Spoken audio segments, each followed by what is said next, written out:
ambal ma Sherif Latif village ba mo bela jilen fu ni islamia ka fu le no ala ka kishina ka hinna ka barka me Allah taala dili ala ko ke ka anni aw bela jilen nabo anni aw sigina kana nyon soro aw ka jem kam mandi hukum ko nala no dine baro mi jem ka ina be wuli ka se karamo ma ani ka karamo bismillah wala saka baro ke ni uye dine kuna fununa bi an klima ka an karamo ani ambal ma ke do bismillah kenen kono bi no e Cheikh Mohammed Kanta kabo Abidjan Côte d'Ivoire jamana kan a Cheikh Mohammed Kanta ni ya tofo Côte d'Ivoire ko dala madugulinte kadaka alama hinela anga chikoba Cheikh Tamama Kanta no yi ankramo alama hinena ngere sonda ka kala ne korba do yi o dene do o sigiro beneno abubu PK18 ma aka bara mabe kramo de droma nga ere kalanke abe dine baro fanana aya ka kalan damne Côte d'Ivoire jamana kan aya ka kalan fando ke an fe Mali kono yano kata kunche Liban jamana kan bi abita kasina Mali ni Côte d'Ivoire ni nyonche dine barala lakalani ani dine la selula anna le nyon soro bi anna bina je ka boroke dine kuna fondola yana anga do anga boroko na mi ankara mo bismillah ka fay ko assalamu alaikum wa rahmatullahi ta'ala wa barakatuh wa alaikum salam wa rahmatullahi ta'ala wa barakatuh Cheikh Mohammed Kanta ambe ifo ki wala mano anga wele jabilila sungalo me sungalo kono wati koroneno nga onata bela jelna isona ka anga wele ujabi wala sakana kuna foni na famando di anni anfle baoni an lame baoma ambe ifo ki wala mando ola ame sungalo kle labona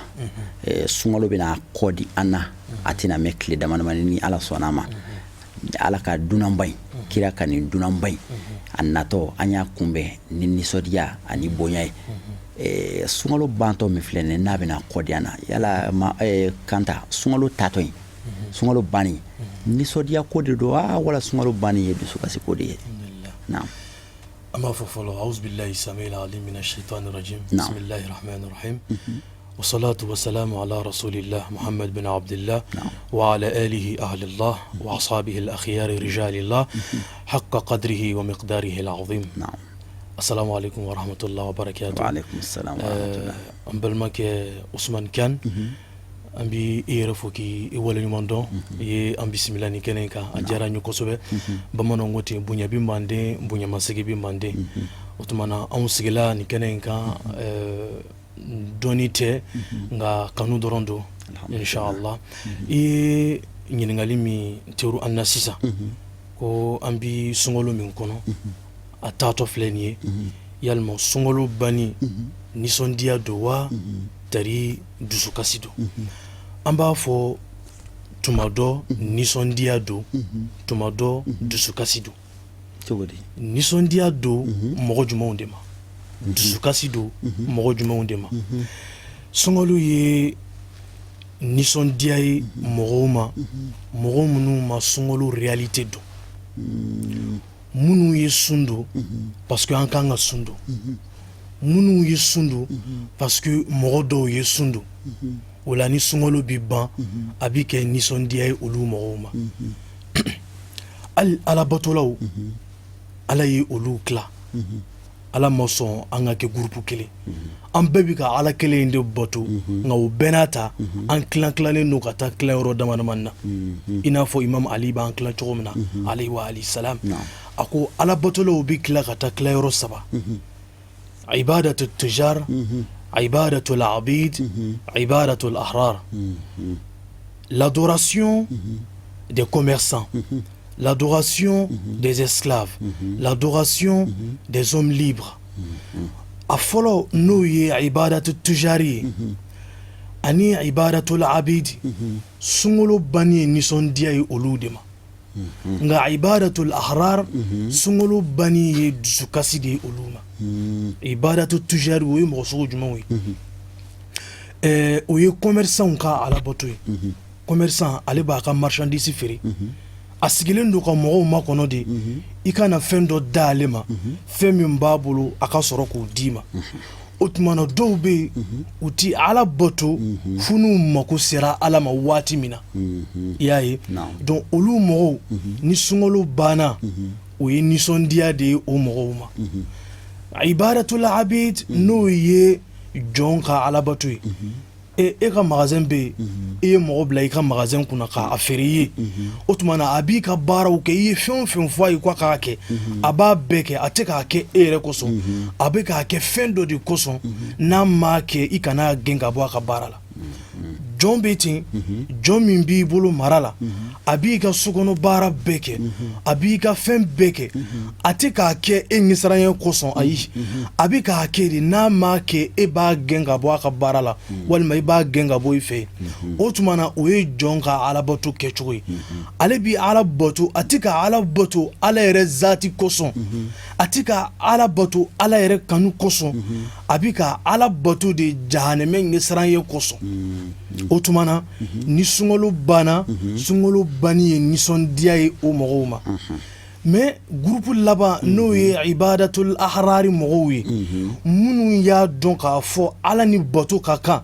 o imam ali kelen de b'a lakale alayhi wa alayhi salam a ko ala ne m'i bato i ka alijinɛ sɔrɔli kosɔn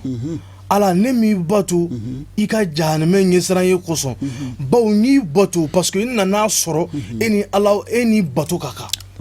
masa wɛrɛ man ka bato e ko e zati de kan ka bato imam ali ye nin lakali o ali kelen de bi ala batolaw tila ka taa tilayɔrɔ sabati donc a groupe laban a ko olu ye ibadatul ahrari minnu y'a dɔn ko ala de kan ka bato ko ala min ko alkuranɛ kɔnɔ ba'da a'udhu billahi minash shaitani rajim wama khalaqtul jinna wal insa illa liya'budun ma jinɛ ni adamadenw dan foyi kama fo ka ni Allahu ta'ala bato o tuma na ni sunkalo banna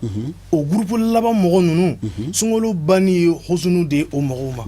dusukasi don parce que olu y'a dɔn k'a fɔ waati bɛɛ ye alabato waati ye nka ala ye waati dɔ kɛrɛnkɛrɛnya kalow kɔnɔ n'o ye sunkalo ye k'a ka hinɛ bonda bɛɛ dayɛlɛ olu jɔn sanumaw ye u bɛ ala bato cogo min ka di u ye u bɛ ala bato sanga ni waati bɛɛ lajɛlen na o tuma na barrière tɛ olu ni Alahu Ta'ala ni ɲɔgɔn cɛ ni sunkalo banna olu mɔgɔw dusu bi kasi nka anw minnu y'an ka sun kɛ dumuni dɔrɔn ye minnege dɔrɔn ye ani yɛrɛminɛ dɔrɔn ye n'o kɛra ni sunkalo banna dɔrɔn an dusu bi kasi de an bi nisɔndiya an bi nisɔndiya parce que kɔngɔ tun banna minnege tun banna an ka kuntan kow bɛɛ kun balilen don an na voilà sunkalo y'an koro an nana ye sunkalo ye kaso de donc ni sunkalo banna a kɛra i n'a fɔ an kɛra hɔrɔnw de ye an kun ye jɔnw ye nous sommes devenus libres donc on va commencer maintenant tout ce qu'on faisait avant le ramadan i m'a faamu donc o ye ibadatul ahrari mɔgɔw ni sunkalo banna dusukasi de olu mɔgɔw ma ala k'a faamuya ko ɲuman d'a ma naam an kelen k'o faamu yadɔ i ye da sira ma sisan sunkalo kɔnɔna la an y'a fɔ an ka walanda tɛmɛna shetane bɛ siri a bɛ kɛ sababu ye ka maa caman koro bɛɛ b'i yɛrɛ minɛ ala kota caman bɛ yen hali an tun bɛ ko kɔnɛ fitinin dɔw kɛ an b'olu bɛɛ lajɛlen minɛ k'an yɛrɛ koro hali ni min ko k'a bɛ kuma ye an bɛ sunkalo de kɔnɔ an bɛ sunkalo de kɔnɔ o kɔnɔna la sisan mɔgɔ sera k'i yɛrɛ koro o kɔnɔna la sisan an bɛna don phase wɛrɛ kɔnɔ n'o ye an bɛ bɔ sunkalo kɔnɔ an bɛ don après ramadan na sunkalo kɔfɛ o kan ka gérer cogo di alhamdulilayi rabbil alamin o fana kan ka gérer cogo min na maa min y'a dɔn k'a fɔ ko sunkalo b'i n'a fɔ ekɔliso de ni sunkalo banna sun bɛ se ka effet kɛ o tigilamɔgɔ kan nka maa min m'a dɔn ko sunkalo ye ekɔliso de ye ni sunkalo banna ale bɛ se k'a ka ko kɔrɔw de ma siga foyi t'a la sunkalo b'i n'a fɔ ekɔliso de ekɔliso min bɛna an kalan sundo la ekɔliso min bɛna an kalan ala ɲɛsiranya na ekɔliso min bɛna an kalan nafilaseliw caman na ekɔliso min bɛna an kalan sarakadiw ni ala kow sɔn caman na wala k'i yɛrɛ minɛ ani fɛn caman ma kuntankow caman ma donc ni sunkalo banna sisan normalement i ye baara minnu daminɛ sunkalo kɔnɔ i kan ka continuer n'o de ye o kosɔn ne bɛ to ka nin question poser waati bɛɛ mɔgɔ b'a dɔn cogo di k'i ka so minɛna bɛɛ kan k'a yɛrɛ ɲininka nin na mais i ye sun don tile 30 kɛ kɔngɔ na sunkalo banna e t'a dɔn k'i ka so minɛna o tuma sun don kun ye jumɛn ye sisan an b'o dɔn cogo di voilà o bɛ dɔn ni min ye sisan i b'a lajɛ i kun bɛ sonyɛli min na sanni sunkalo ka daminɛ i bɛ nkalontigɛ min na sanni sunkalo ka daminɛ i bɛ janfa min na sanni sunkalo ka daminɛ i bɛ selibaliya min na sanni sunkalo ka daminɛ i bɛ bakiluya min na sanni sunkalo ka daminɛ i yɛrɛ k'a lajɛ sunkalo nana daminɛ i ye nin baara ɲuman ninnu bɛɛ ta en charge i ye baara kuntanw bɛɛ bila e tɛ seli k'a waati la nka ni sunkalo sera seli waati tɔ mana to minti 5 dɔrɔn u bi boli ka seliji ta ka taa sigi misiri kɔnɔ k'a sɔrɔ ni sunkalo tɛ seli juru min b'i la e yɛrɛ t'a da dɔn. Voilà, donc kosɔn n ko sunkalo ye ekɔliso ye maa b'a dɔn cogo min na k'i ka sun minɛna o de ye ni sunkalo banna i kun bi baara kuntan minnu na k'a kɔn sunkalo ɲɛ sunkalo nana i y'olu dabila sunkalo kɔfɛ i continuera n'a baara ɲuman ninnu ye e de ka sun minɛna. Nka n'i continuera n'i ka baara kuntanw ye n balimakɛ n balimamuso y'i ka sun ma minɛ parce que laɲini kelen dɔrɔn de bɛ sun na ala ye laɲini kelen dɔrɔn de fɔ an ye i n'a fɔ a b'a fɔ an ye cogo min na alikuranɛ kɔnɔ a ko ya ayyuhal ladhina amanu kutiba alaykumus siyamu kama kutiba alal ladhina min qablikum madha la'allakum tattaqun a ko ya aw minnu limaniyara ni Allahu Ta'ala la n ye sun faridaya aw kan i n'a fɔ n y'a faridaya mantun tɛmɛnenw ka cogo min na nka laɲini min bɛ ni Allahu Ta'ala ka sun faridayali la aw kan o de aw ka siran ni Allahu Ta'ala ye n'i y'a ye ni sunkalo daminɛna bɛɛ bɛ siran Ala ɲɛ sani sunkalo ka daminɛ i bɛ taa firigo dayɛlɛ dumuniw b'a kɔnɔ mɔgɔ ɲɛ t'i la i b'a ta k'a dun i ta y'i yɛrɛ ye mɔgɔ tɛ se ka foyi fɔ i bɛ taa i ba ka daga dayɛlɛ tuma dɔw la o ye denmisɛnninw ka baara ye i bɛ taa daga dayɛlɛ sogow b'a kɔnɔ i b'a dɔw ta ka don i da mɔgɔ ɲɛ t'i la nka ni sunkalo daminɛna e bɛ taa firigo dayɛlɛ dumuni sugu bɛɛ b'a kɔnɔ i b'i sun na i b'i ban k'a dumuniw ta k'a don i da fɛn fila kosɔn a fɔlɔ parce que i b'i sun na a filanan Allahu Ta'ala ɲɛ b'i la donc o kosɔn i b'i ban k'a dun mais ala y'o de ɲini i fɛ sani sunkalo ka daminɛ o kosɔn Muhamadu ko sallallahu alaihi wa sallam k'i ka ala bato ka annaka tarahu fa in lam takun tarahu fa innahu yaraka k'i ka ala bato i n'a fɔ i ɲɛ b'i ala la e k'a dɔn ni e ɲɛ t'i ala la Allahu Ta'ala ɲɛ b'i la o de ɲinina an fɛ sani sunkalo ka daminɛ o kosɔn ko sunkalo b'i n'a fɔ ekɔliso de a bɛna an kalan baara ɲumanw de la donc ni e ma se ka dumuni ta frigo kɔnɔ k'a dun parce que i bɛ sun na parce que Allahu Ta'ala ɲɛ b'i la sunkalo kɔfɛ o ala kelen in de bɛ yen a ma sa i kan ka siran ala ɲɛ ka o fɛn ninnu to yen ka haramuya ko bɛɛ lajɛlen to yen n'a sɔrɔ i bɛ k'a kɛ ala de kama o tuma na ala bɛ yen ala masa nka n'a sɔrɔ i bɛ k'a kɛ sunkalo de kama sunkalo kɔni taara ale ka kow banna o tuma na fɛn min taara i ka sara tɛ se ka sɔrɔ o bolo nka min bɛ yen kuda ye ni bancogo t'o la i ka sara bɛ sɔrɔ o de bolo i n'a fɔ ala yɛrɛ y'a fɔ cogo min na as-sawmu li wa ana ajzi bi sun ye ne Allahu Ta'ala de ta ye maa si ta tɛ ne Allahu Ta'ala de bɛ sun dɔ la fana sara a ka sun na n'i ye baara ɲuman wɛrɛw kɛ ala b'a fɔ mɛlɛkɛw ye a ye baraji sɛbɛn karisa kun a ye nin sɛbɛn karisa kun ala yɛrɛ de b'a da di u kan ka min sɛbɛn i kun nka n'i ye sun don ala b'a fɔ mɛlɛkɛw ye a ye bɔ ne ni n ka jɔn cɛ a ye bɔ ne ni n ka jɔn cɛ ne de kan ka nin ka baraji sɛbɛn ala bɛna baraji min sɛbɛn i kun i b'a dɔn wa i kɔni b'a dɔn dan t'o la donc ni sunkalo banna mun de bɛ yen mɔgɔ kan ka mun kɛ i kan ka fɛn min kɛ i kun bɛ baara ɲuman min na sunkalo kɔnɔ i kan ka continuer n'o de ye nka n'i ma continuer n'o ye e k'a dɔn k'a fɔ k'i ka sun man ɲɛ parce que ala ka laɲini de y'o ye a ko la'allakum tattakun a m'a fɔ la'allakum jasa aw na maigri jasa aw na fasa jasa aw na poids perdu o tɛ ala ka laɲiniw dɔw yɛrɛ ka kuma de don quand moi je jeûne je me sens bien moralement quand je jeûne je me sens bien physiquement j'ai perdu beaucoup de kilos j'ai perdu 10 kilos j'ai perdu 20 kilos c'est pas ça l'objectif c'est d'être parmi les croyants l'objectif c'est d'être un bon croyant face à Allah subhanahu wa ta'ala, c'est ça Allah nous demande, mais c'est pas pour perdre les kilos, c'est pas ça l'objectif. Allah ka faamuya ko ɲuman d'a ma inshallah. Ni seli sunkalo banna sunkalo bɛ kuncɛ ni ala ka donba dɔ fana ye n'o ye seli ye an b'a fɔ ma ko Eidul Fitr arabukan na n'o ye selincini dɔ ye i n'a fɔ an b'a fɔ an ka bamanankan na cogoya min na seli yɛrɛ kan ka kunbɛ silamɛ fɛ cogo di kabini a bɛ fɔ don min na ko kalo yera k'a sabatira ko kalo yera ko seli kalo yera silamɛ ɲuman min y'a ka sun kɛ k'a ɲa o kan ka seli kunbɛ cogo di kabini a su fo ka taa se seli don yɛrɛ la. Usman i ye ɲininkali belebele de kɛ nin ye bisimila i b'a dɔn maa caman ka sun bi bin o don yɛrɛ de subhanallah mɔgɔ dɔw bɛ yen sani sunkalo ka daminɛ masala misaliya bolo ma sini ye sunkalo ye bi wula in na olu bɛ mun kɛ u bɛ telefɔni de ta k'u tiɲɛni kɛ ɲɔgɔn wele allô mon frère, on doit sortir ce soir, on va aller faire les derniers shows. Donc an bi bɔ ka taa an ka tiɲɛni labanw kɛ an bi taa an ka tiɲɛni labanw kɛ parce que sini ye sunkalo ye e yɛrɛ b'a dɔn ni sunkalo daminɛna an tɛna se ka nin baara ninnu kɛ tuguni mais o mɔgɔw ka sun minɛ cogo jumɛn b'o la Ala bolo arabuw b'a fɔ idha sabata al-aslu thabata al-faru ni dugumala ɲɛna sanfɛla bi ɲɛ mais e yɛrɛ ka sun dugumala ma ɲɛ fɔlɔ sanfɛla e bi fɛ ka baraji jumɛn sɔrɔ o la o ye o mɔgɔw ka sun daminɛ ye a sun laban u bɛ segin o kuma kelen in de fana kan sini ye seli ye u ye sun tigɛ bi téléphone bi ta k'u tiɲɛni kɛ ɲɔgɔn wele mon frère sun kɔni tigɛra baara bɛɛ banna o tuma an b'a kɛ cogo di an tɛ yɔrɔ tɔgɔ fɔ an tun y'a bila yɔrɔ min na voilà an y'a bila yɔrɔ min na an b'a ta yen a bɛ sɔrɔ k'a fɔ o tuma na ko kuma ye yɔrɔ jumɛn ye o ye an jeunes ka kuma ye ko tuma ko kuma ye yɔrɔ jumɛn ye bi ale bɛ sɔrɔ k'a fɔ ko kuma ye nin yɔrɔ in ye an tɛ yɔrɔ fɔ ko kuma ye nin yɔrɔ in ye o bɛ sɔrɔ ka taa gulobutuluw de bɛ taa san ka show kɛ ka seli kunbɛn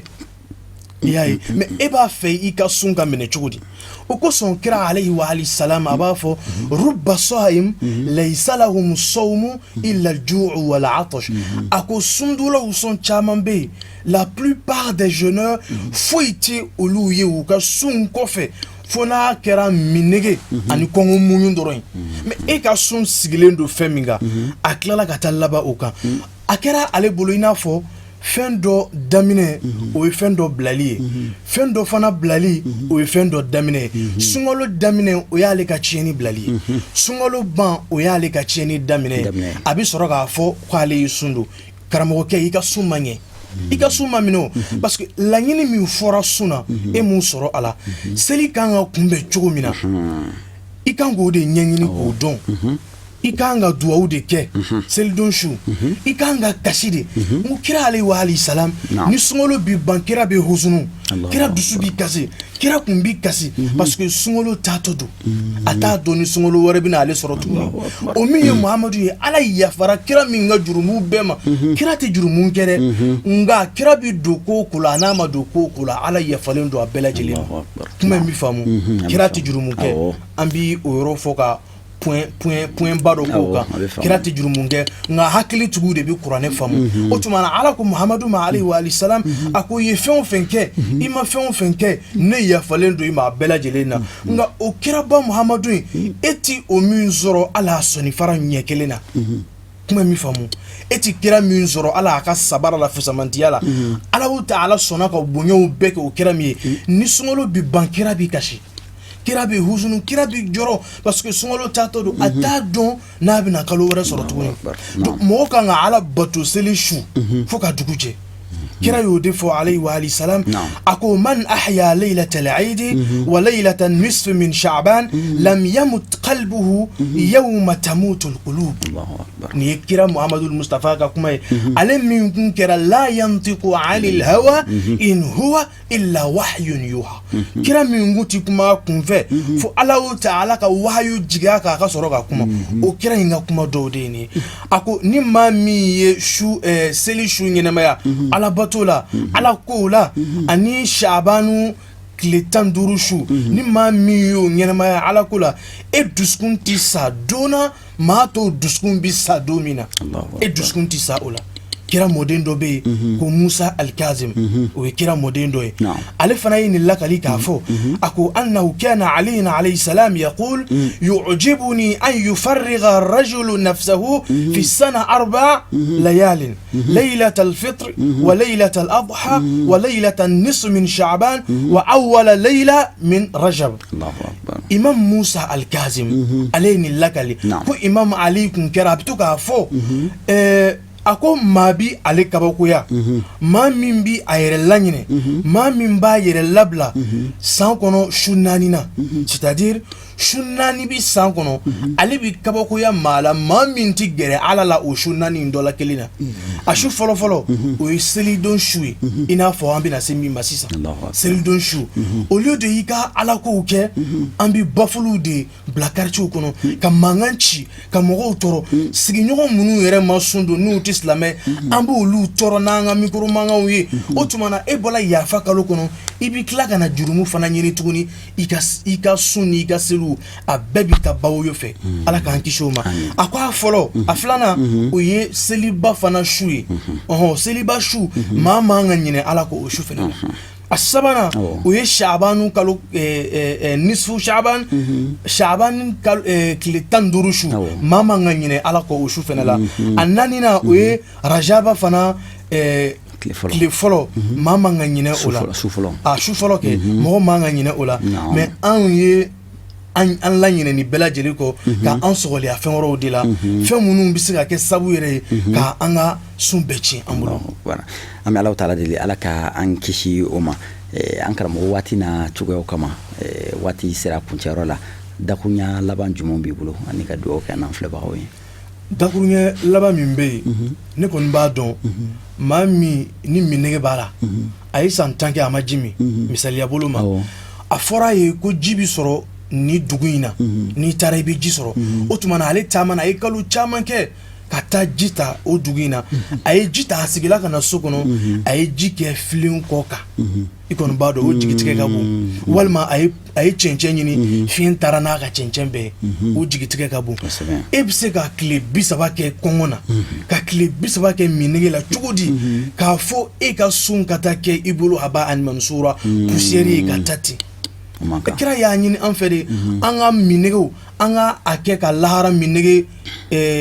miri an kuna an ga kongo an ga ake ka lahara kongo fana bisigiya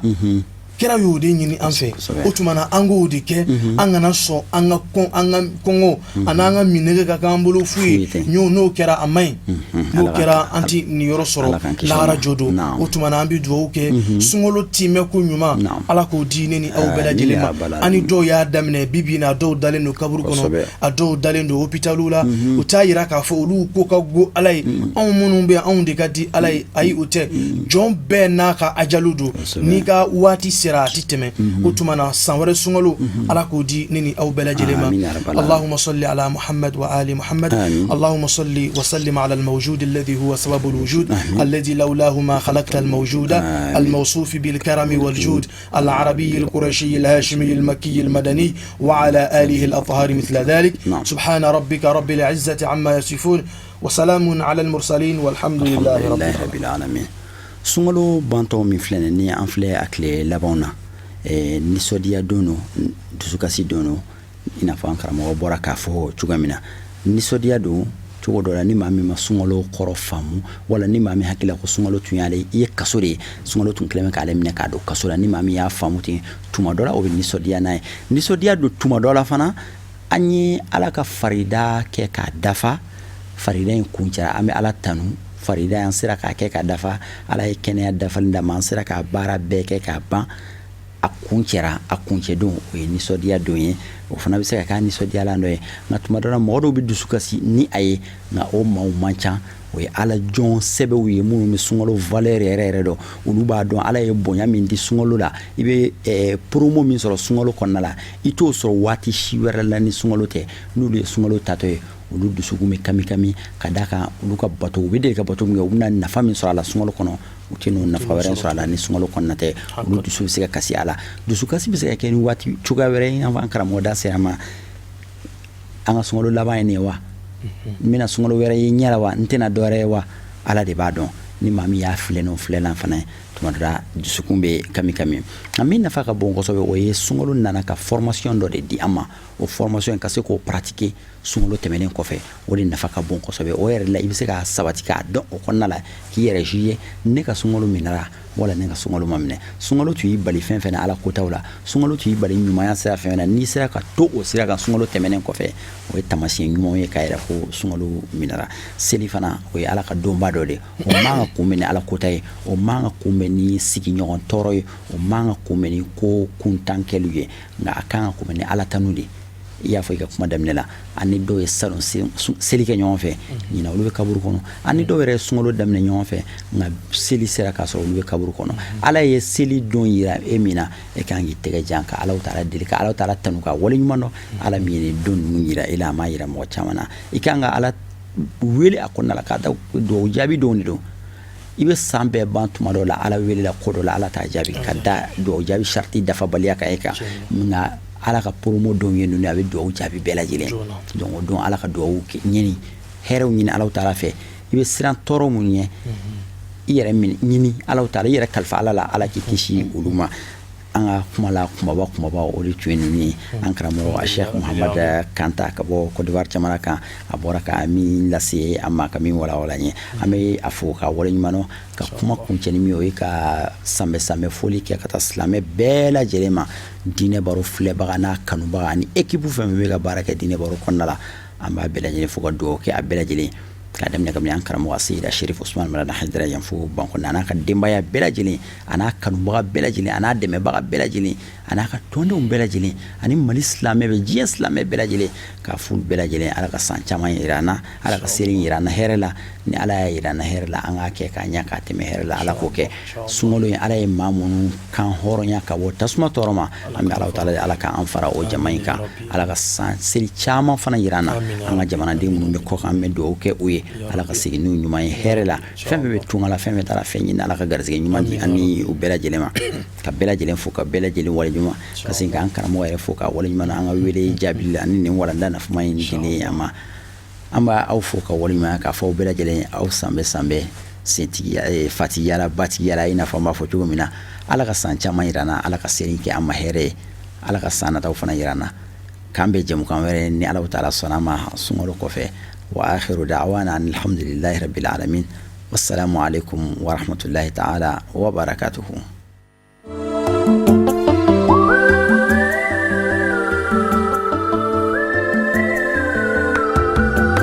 حرام على الأيام إيجاد مثلي عين حرام على الأيام إيجاد مثلي عين